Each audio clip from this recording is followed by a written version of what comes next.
Let's take a closer look at Kharg Island and why it matters so much in this conflict. Kharg Island is right here. It's about 15 miles off Iran's coast in the Persian Gulf.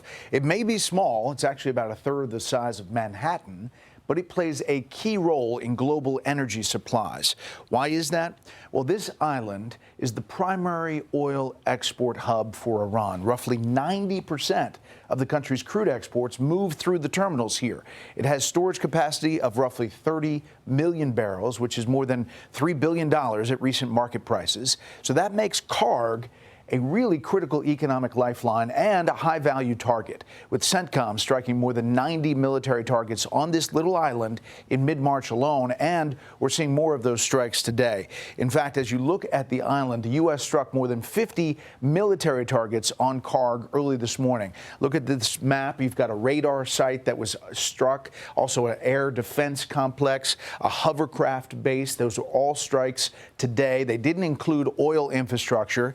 If Kharg Island actually is significantly damaged, that could severely disrupt Iran's ability to export oil through the Strait of Hormuz. Now, as we pull back out here, about 20% of the global oil supply passes through the Strait of Hormuz, which is roughly 24 miles at its narrowest point right here. The United Nations says that since the start of this conflict, daily transits dropped from an average of 103 vessels in the last week of February to single digits within weeks, effectively bringing shipping traffic to a standstill.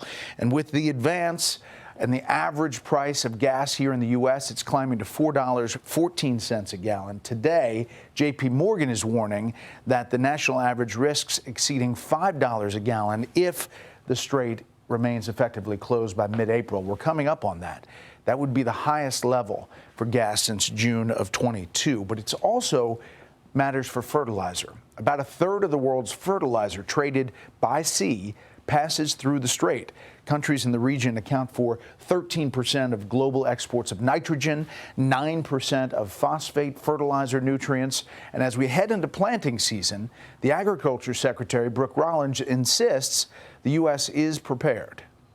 The good news is that about 80% of our farmers actually last fall locked in their fertilizers. So as we're moving into planting season, it's only about 20 to 25% of our farmers that didn't lock that in. We are working directly to ensure that we can get them what they need and it won't bankrupt them. So as President Trump's deadline nears, at least one Gulf nation is ordering a shelter in place. And Israel is piling on pressure, saying it completed a wave of airstrikes targeting Iranian government infrastructure in Tehran and elsewhere, as you can see on this map. Be sure to like and subscribe for all the Fox News latest on YouTube and catch full shows streaming now on Fox One.